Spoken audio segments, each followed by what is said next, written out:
Hello everyone, यहाँ पर latest update आप सभी के लिए। जैसा कि आप सभी जानते हैं, आपका रिजल्ट जारी हो गया। आप सभी ने यहाँ पर सफलता प्राप्त की, इसके लिए बहुत बहुत बधाई। अब आपके लिए यहाँ पर बड़ा प्रश्न ये उठता है, आगे हम क्या करें। 12th 10th के बाद क्या ऑप्शन है हमारे पास, किन किन ऑप्शन के साथ जा सकते हैं जिससे हमारे लिए आगे पढ़ाई में कोई बाधा ना हो, और आगे जॉब किन किन ऑप्शन के साथ हमें जल्दी मिल सकती है।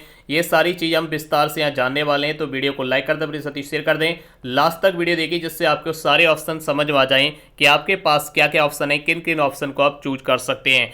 तो सबसे पहले हम बात करेंगे यहाँ पर आपके टॉपर लिस्ट की। बात करें तो उससे पहले आपको बता देती है 10th टॉपर लिस्ट है, जिसमें अगर बात करें पहली रैंक प्राप्त की है वो प्रिंस पटेल यानी कानपुर से। इनके अंक हैं 586 अंक, इन्होंने पहली रैंक प्राप्त की है प्रदेश में 10th क्लास में। इनको बहुत बहुत बधाई। जितने भी साथी हैं, जितने भी स्टूडेंट हैं 10th और 12th में, जिन सभी ने अपनी सफलता हासिल की है, सभी को बहुत बहुत बधाई। दूसरी रैंक में यहाँ पर एक सामूहिक रूप से यहाँ पर संस्कृति ठाकुर किरण कुशवाहा जाती हैं, इन्होंने 585 अंक प्राप्त किए हैं। वहीं तीसरी रैंक में अंकित शर्मा है 584 अंक के साथ। चौथी रैंक में पलक अवस्थी आस्था सिंह आ जाती हैं 583 अंक के साथ। पांचवी रैंक में एकता वर्मा श्रीवास्तव, और यहाँ पर आप देखेंगे अथर्व और प्रांशु द्विवेदी ये आ जाते हैं सामूहिक रूप से। छठी रैंक में शीतल वर्मा सीतापुर से आ जाती हैं। वहीं हम बात करें यूपी बोर्ड 12th रिजल्ट की, तो ये आपके टॉपर्स लिस्ट है। दिव्यांशी ने टॉप किया 95.40% के साथ। अंशका यादव योगेश प्रताप सेकेंड रैंक पर हैं, इन्होंने 95% अंक प्राप्त किए हैं। बालकृष्ण थर्ड नंबर पे आ जाते हैं। 4 नंबर पे यहाँ पर 4 स्टूडेंट है, 5 पर 3 स्टूडेंट है, 6 पर आपके पास 5 स्टूडेंट हैं, 7 पर 1 स्टूडेंट है, और 8 नंबर पे 8वीं रैंक पे 3 स्टूडेंट हैं, और 9वीं रैंक पे आपके यहाँ पर 6 स्टूडेंट हैं, 10वीं रैंक पे आपके 2 स्टूडेंट हैं। यहाँ पर 92.20 रैंक तक के टॉप 10 में यहाँ शामिल हो जाते हैं।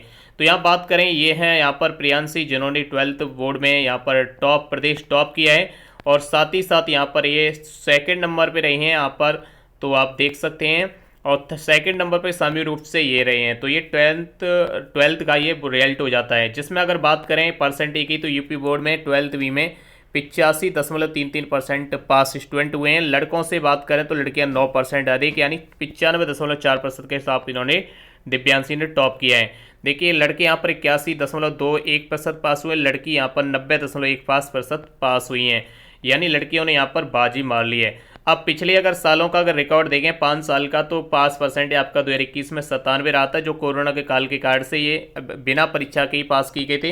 2020 में 74% रहा था, 2019 में 70.06 रहा था, 18 में 72.43 रहा था, और आपका 17 में 82.05% रहा है।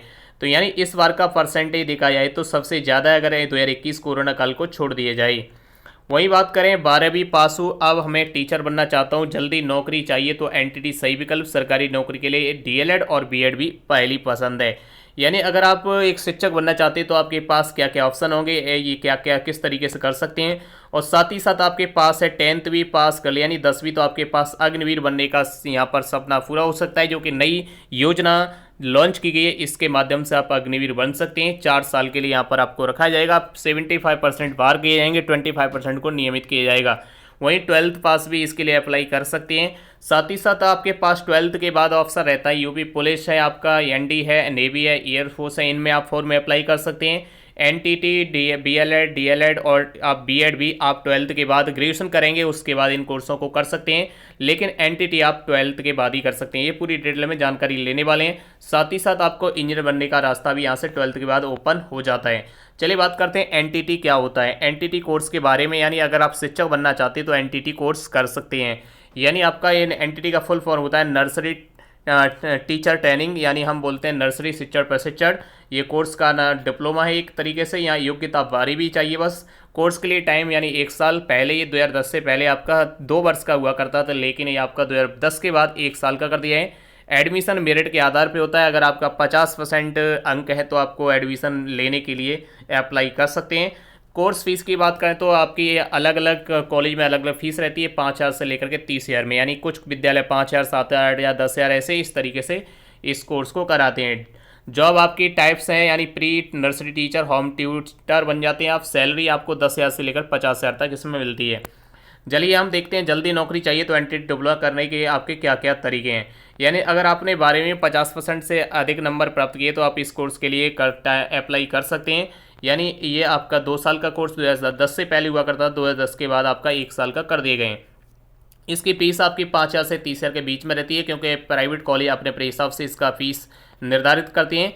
तो इसके बारे में हम बात करें तो अगर आपके पास अगर इसे नहीं करना चाहते, तो अगर सरकारी गवर्नमेंट टीचर बनना चाहते हैं, एनटीटी करके आप ऑप्शन रहता है आपके पास, प्राइवेट आप टीचर बनते हैं और गवर्नमेंट भी बन सकते हैं। वहीं अगर आप 1 to 5 में टीचर बनना चाहते हैं तो आप डीएलएड यानी पूर्व नाम इसका नाम बीटीसी हुआ करता था, बीटीसी या बीएड कर सकते हैं, जिसके बाद आपको टेट करना होता है। उसके बाद वैकेंसी आती है तो सुपर टेट देकर के आप सरकारी शिक्षक यानी 1 to 5 में बन सकते हैं। वहीं साथ ही 6 to 8 की वैकेंसी आएगी तो उसमें भी आप अप्लाई कर सकते हैं।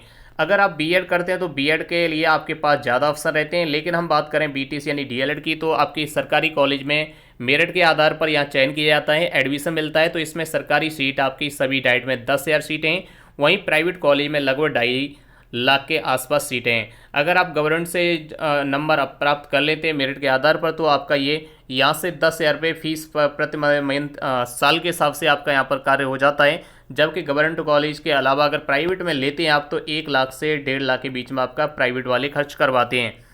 वहीं बीएड के बाद बात करें तो बीएड में आपके 3 तरीके से बीएड कर सकते हैं, पहला सरकारी, दूसरा सहकारी, तीसरा ऑप्शन होता है प्राइवेट।